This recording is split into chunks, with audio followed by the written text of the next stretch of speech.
Good morning. Welcome to the Civic Pulse with David Bonior and Brian Brady. It's Sunday, July 26th, 2026. A lot happening in the world. And I think we have the perfect guest on today, the co-host, David Bonior, who has done some really interesting work the past few weeks, bringing Ukrainian soldiers together with former American veterans to Michigan and holding a rally with the senatorial candidate El Said. And so, David, I've been dying to talk to you. Also, I've seen the centrist wing of the party come full throttle at the left wing of the party, and so I'd love to hear your reactions on that. So let's start with the Senate race first. Oh wait, how are you doing? I'm jumping right in. How are you doing? Oh, I'm not doing well. I'm doing. I'm okay. Thank you. And we have a beautiful day here. It's low humidity, about 75. So I'm happy. The sun's out. Oh, I'm good. great. How are you doing? I'm great. I'm great. I went to Ireland, got back. We haven't done a show Oh, in a month, and I've just been busy with a lot of things. So, but let's start with El Said and Haley Stevens' race. The Democratic primary is coming up in early August. You were just there holding a rally with El Said. Give us a report of what you're seeing in Michigan. well, the race is very close, of course. And Dr. Saeed is a really thoughtful, smart guy and working hard, but he's up against 30 to 50 million dollars being spent against him by APAC and more conservative elements in the party. Uh, but he's going to survive because he's just very thoughtful and smart, and he's got big ground game. Um, Bernie Sanders has come to support him. He's got support from our congressman, our senator here in Maryland by the name of Chris Van Hollen, who is a fabulous guy, by the Oh way, yeah. who will be in either the leadership in the Senate at some point or maybe a presidential candidate. So El Said's got some support too, a really good support. And he's working very hard and trying to overcome uh, the people who are traditionally been in the center of the party and have given us the North American Free Trade Agreement and really ruined the lives of lots and lots of people in the Midwest in our country who saw the deindustrialization of jobs and families and communities happen under that scenario. And so, yeah, this is an inter battle within the Democratic Party. And I'm sad to say that the leadership of the Michigan Democratic Party is, they think that they just want it. They're like addicted. They don't want to get off of the APAC money. They don't want to get off of the corporate money. And they're going to continue to do that. And I think the people should know about that. This is the crowd that gave us the North American Free Trade Agreement, which took away all jobs and futures and hope for people in the industrial Midwest and a lot of the other parts of the country. They're the people who set the party back. We lost a quarter of our workers from the labor movement and all the rest to Trump because of their stupidity. And so they're not really a crowd you want to be with. You want to be with people who are willing to stand up and have some fight, like Abdul El Mhm. Said, Dr. El Said. He's smart. He's a doctor. He's a former head of the office in the county and the city of Detroit on health. He Mhm. gave kids glasses who needed glasses. He got rid of medical debt for a lot of people who were swamped and needed some relief. He did all kinds of things, gotten the lead out of the schools and uh, just fabulous. And then he's a good, decent, hardworking guy and smart. And he's very charismatic. Mhm. And so I'm hoping that he's going to make it. So we're working hard for him. We'll see what happens. It's a flashback for me to 2004 when a guy named Barack Obama was running for Senate. Hmm. And at first, everyone's like, nobody with this funny name is going to win in the state of Illinois. Hmm. I think El Said was a victim of that too. Oh, you can't win. And The victim of that, and they're running all of that against him now. but he's so darn charismatic and smart. Yeah. And there's the same thing that happened with Obama. Like the more people see him and hear from him, Yeah. all that stereotyping and racism kind of starts to fade, and you just see the human, right? And he's winning. The predictive markets have him winning. Although you saw Gretchen Whitmer just endorse, and Gary Peters has Well, endorsed. Peters is, he's part of that whole crowd, and I'm not a big fan of his. I thought the governor's done a pretty good job as governor, but not great, but pretty good. Not, Mhm. and there's some other people who are, part of the establishment that got on her bandwagon because they were told to do so. Yeah. I don't think endorsements ever mean that much, as you know, right? It ends up coming down to candidate versus candidate for Yeah, about. I mean, it means something in a close race, though. So, but people are becoming more and more independent in their voting. I mean, this is my life. Uh, what have these people done for me? Maybe we ought to shake things up a little bit more. I know a little bit about shaking things up. I served 26 years there, and I served in the leadership, and I was kind of a shake-up man in the leadership to get them to focus populace and what people really need in their lives. So we're doing that now in our messaging with respect to affordability.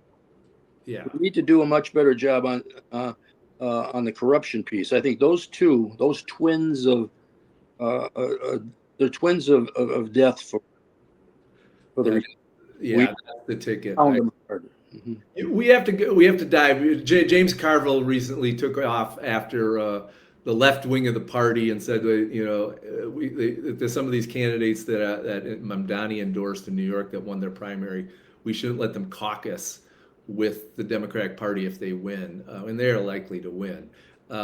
It brought me back to some stories you've told me about Bernie Sanders being first elected to Congress. But I'd love your reaction to Carville's statement there. Well, no, I think listen, on most issues, we all agree on the same things. Okay, it's a matter of uh, uh, the intensity of our beliefs and agreements. It's also on basic economic pieces in terms of the corporate world. Uh, well, there's a difference between it. Mm-hmm. A lot of heartache. And we're going to stand for what we believe in and what we care about. They wanted to do the same thing with Sanders when he got it to the Congress. And I was the only one in the leadership to stand up and make the pitch as strong as I could that we should allow him to caucus with us. And he was a valuable member of our caucus. And he was a good, sturdy vote. He was on the Veterans Committee, Mm-hmm. worked on agriculture, and he worked with Republicans and Democrats. He was decent. He got things done. Mm-hmm. When you are a little independent, they get nervous. They got nervous over me because I was a little independent. But that independence is important to have around, have another voice besides those that are coming out of the halls of people who live in marble. And it's really important to be able to articulate what the average person is faced with, affordability, what their worker needs are, how they've been screwed over time and time and time again until 25% of the Democratic Party said, no, we don't want you guys anymore. And they gave us this horror show that we have right now. So let's, Carville is part of that, Mm-hmm. And he's married to a very conservative woman. Mm-hmm. And, between them, no, thank you. Yeah, I think we kind of did the Liz Cheney as a as our chief spokesperson in 24. That didn't work out that well. No, That's centrist tech. yeah. I like the new candidate in Maine who took Plattner's spot. He said it's not left versus right, it's bottom versus top, and the bottom is rising, right? If we just stay focused on that message, I think we're going to do quite well, right? I think so. I mean, we have to just take care of and talk the language of people. They're sick and tired of this uh, fraud, corruption. It's huge. It's billions of dollars. We're not talking millions here. The president and his family have just just Selling pardons. eluded the Treasury of the United States for their own self good. And the It's deficit skyrocketing. big. Go ahead, Brian. Go ahead. Well, we know when the Democrats take back power, there's going to be all these deficit hawks, even though they've exploded the deficit coming after them, right? Yeah. Well, Yes, exactly. And I don't mind spending money uh, where we need it, and sometimes we need it to spend it on defense. Yeah. And we're in a time like that right now where we're being threatened by certainly by Russia, but certainly by other countries as well. China is no real friend of ours, Yeah. and so we're in Europe is in danger, huge danger. If it wasn't for Ukraine, Europe would be in real trouble right now because they're not prepared to deal with threat along their border. But now they've got the Ukrainians to do that. That's the most important army in Europe today. And so we've got to recognize that sometimes we do need to spend in the defense of democracy, liberty, justice. And this is one of those times. This was similar, but not exactly, but have similarities to what happened in World War II. Speaking of, let's pivot to Ukraine real quick and first talk about this shift in generals. We had General Sirski get replaced by President Zelensky the other day with a younger, more modern, innovative general named Drapati. And this all happened in the fallout when he removed Fedorov, who was clashing with Sirski, who was a younger tech. It's this philosophy of they can only win with really strategic asymmetrical warfare that it leverages technology. The younger generals are in that camp, and the older generals are still thinking a little bit Soviet era tactics. Right? Are you pleased by this change, and do you think it bodes well for Ukraine? Well, I am pleased by what Zelensky did, and with this newest change, and I think the federal will get, if he hasn't already, a very prominent position. He's still a very strong voice within the inner circles, and I think one of the significant things of all of this, it shows the difference between what a democracy is, Mm-hmm. Ukraine, versus what it isn't in Russia. I mean that people could demonstrates, and that the president would recognize that, Mm-hmm. and would that sometimes he took a step back or two steps back and admitted that he had a problem, that he moved too quickly. So I think that says very good things about the future of democracy in Ukraine, and I'm pleased that he's re-looked at what he did with regard to Fedorov. But I think in the end, it's going to be work out not only good for Ukraine but for Fedorov himself, because he'll have a position. He's a genius, technological genius. Yeah. It, maybe genius is too strong a word. I don't know, but he kind of appears that way to me. I've been reading and thinking and hearing about him for a while now, and he's been able to be one of the architects that have stopped one of the mightiest and strongest militaries in the history of the world. So you've got to give him credit for that. You Yeah. also have to give credit for those people in Ukraine who were fighting, who stayed and fought and gave up their lives, and their friends saw their friends die as well. They're still there fighting. I had four of them with me, Mm-hmm. brought them here as a result of the trips that I've been making to Ukraine, so they could come to the United States. We got the You fund. you just did this, right? In 2 weeks Yeah, ago, a week ago, yeah. through the 15th of July, and we brought them to the United States. And then we started off in Washington D.C. with a forum. We had 4 days in Washington. Then I flew them with them to Detroit, and we did the same thing in Michigan, Lake Township, in the city of Detroit, so they could see the other side of the United States other than Washington, Yes. which has its positive aspects as well. But you've got to see what workers are all about, and relate to neighborhoods and in the special way they are in our Midwestern cities. So we had a really great, and these four young people, or not, some of them aren't so young anymore. Uh, Mhm. our oldest one was 49. Lib, he's was a medic. Oh, I say was. These are veterans. I yeah. helped form this Ukrainian and U.S. Veterans Partnership, and Mm. the idea was to bring our veterans together with Ukrainian veterans because we have so much to share. Yes. Our veterans went through pretty much hell in their wars, and Mm. pretty much hell after their wars. In the instance, for instance, of Vietnam veterans, and Absolutely. so we want to bring them together so they share ideas and learn from each other. We have a lot to learn from Ukraine, and they have something to learn from us as well. Yeah. So I've been at this now for a number of years, and as a result, we were able to go to Ukraine and identify where these soldiers and veterans are who wanted to make a step in this direction. So we went to Lviv, which is the largest city in the West. We went to Ivano-Frankivsk, where my family, good-sized city in the Carpathian Mountain area, Mm-hmm. and then down to Odessa and then Kyiv. And we found, some really capable, wonderful people who are already very active in helping their veterans. So when I say they're veterans, that doesn't mean they're no longer soldiers. In Ukraine, you are always on call.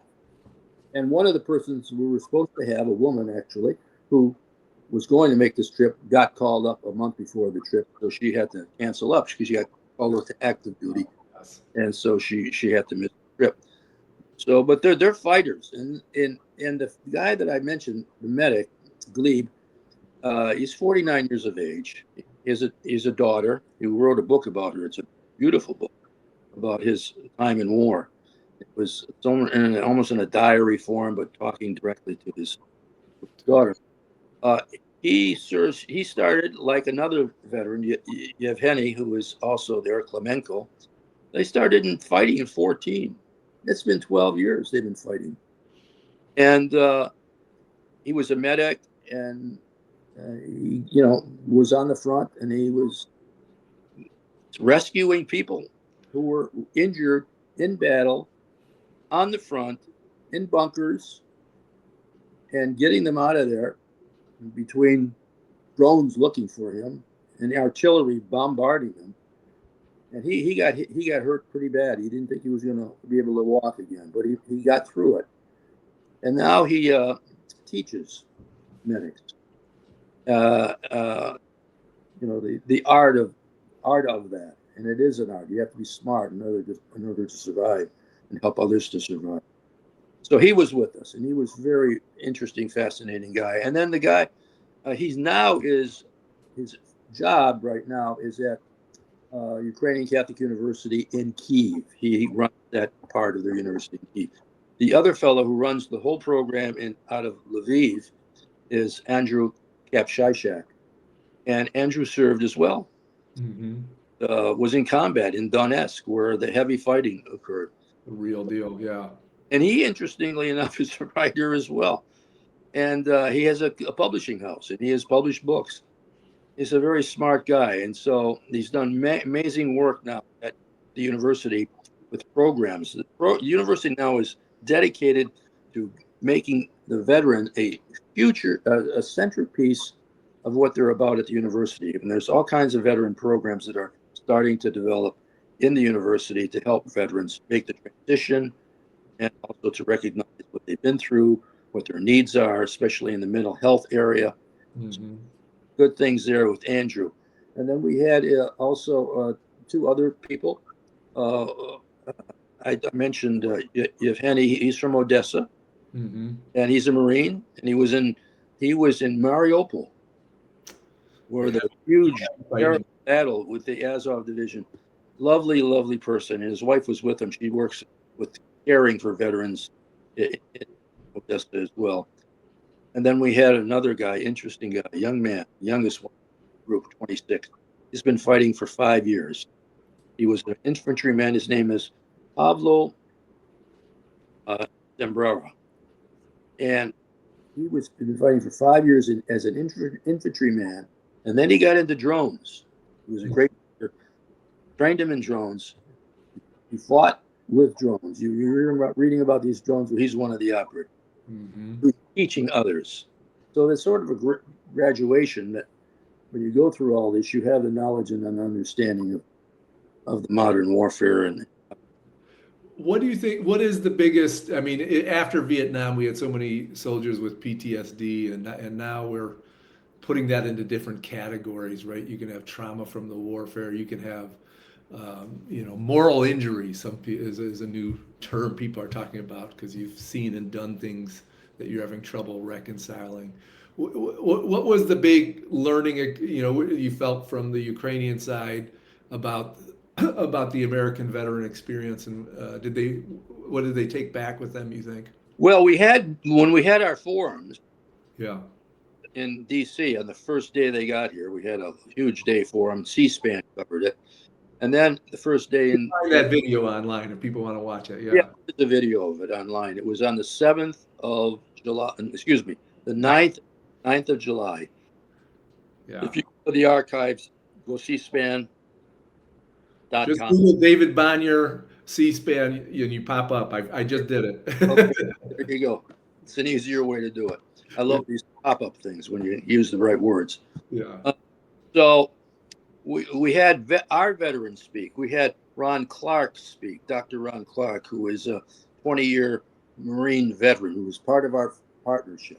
He started it with myself and with John Fenzel and Jack Devine, who was a Vietnam veteran. But Ron is a 20-year veteran of the Marine Corps, then worked because he was so good at what he did. They hired him at the National Security Council, and he worked in the White House with George W. Bush and with Barack Obama for a number of years. Both sides. Yeah. And he's a very smart, thoughtful man, and he has this idea that we're mislabeling uh, post-traumatic stress disorder. He and John are very strong about the fact that we ought not to be calling it's a disorder. How you label things is significant and very important. So we talked about that, and he's also he's got a PhD from Virginia, University of Virginia. He's a very bright guy. Both of these guys. So they came and they spoke. I spoke about issues from my experience because I was right in the kind of the middle after I got out of the Air Force. I got elected to the legislature, and then after that I was in the Congress. So I formed a group of people in the Congress called Vietnam Veterans in Congress, and only 11 of us. We formed a little caucus, and we met with the president, who was Carter then, who was a veteran of Vietnam himself. Mm-hmm. So with our VA administrator at that time. We're fabulous guy. But anyway, we met and we went on and did the issues that were important to people, extending the GI Bill benefits, talking and learning about Agent Orange and incident and compensation for that. And then there was, of course, we just got done talking about is post-traumatic stress. I leave out the disorder. Mm-hmm. Learn something, all of it. And how to challenge it and how to do something about that. It was interesting in Michigan when we were talking about post-traumatic stress at our forum there. We had two people, young guys. They weren't, old Vietnam veterans. They were younger people in their maybe 40s. Mm-hmm. They fought in other wars in Iraq and in Afghanistan, and they were talking about different methods of dealing with some of these stress issues. Eastern medicine, they were talking about. They were talking about hypo uh, baric oxygen chambers, which is Mm-hmm. a pretty common thing that's used, but it's not accepted medically by the VA in a lot of places, but a lot of states accept it, and it does help. So there are different ways to tackle some of these problems, and we got the input from people who are engaged. The problem with the mental health issue historically in Russia is they were tied for decades to the Soviet system, which was institutionalization and heavy drugs, heavy sedation. Heavy sedation. Yeah. And that's still apparent, but we're getting over that now because everybody knows that there are better ways to do it, but it's an old habit, which is not good. Well, I think we should do a full show with your Ukrainian guests here. Can you make that happen in August to bring your? Oh, definitely, definitely, yeah. We'll get them on. We'll do it like a Zoom or whatever we do. We get 4 or 5 frames, like we're 2 frames now. We get them on there, and then you can ask them questions, and we can, you know. I think people would like to hear from them themselves, and also just to get a first person narrative of what Ukraine is like to live in these days as well. Yeah. We saw, before we sign off, because we're going to come back to this topic again later in August, is Zelensky's coming to the White House this Tuesday, and Laura Loomer, crazy Laura Oh, Loomer. heard about this new thing. There's the tea leaves seem to be showing that there's going to be a pivot for this administration on Ukraine. Do you Good. have any predictions about Tuesday? Well, I hate to predict about this administration on anything because you just never know. But that it seems to have been moving that way, and Trump has said some more positive things about Ukraine over the last month or so. So I'm hopeful. I'm hopeful. But he allows the Ukrainians now. He gave the Ukrainian at least the opportunity to and the license to develop their own Patriot missiles, which is the thing they probably need the most right now. That air protection. That is, hitting hard in their cities, particularly Kyiv. So they need that, and that was a pretty good gift. We continue to provide them the intelligence, satellite intelligence, which is very key and more, especially in this kind of technologically sophisticated warfare. And so, yeah, I hope she's Laura Loomer. I've never actually, I don't follow these influencers like you follow them. You know them. She has insane influence over Yeah, White House. but they evidently do. So we'll see. She's sort of switched sides from her pro-Russian position to now a pro-Ukrainian position. What I've read. Discovered she's half Ukrainian.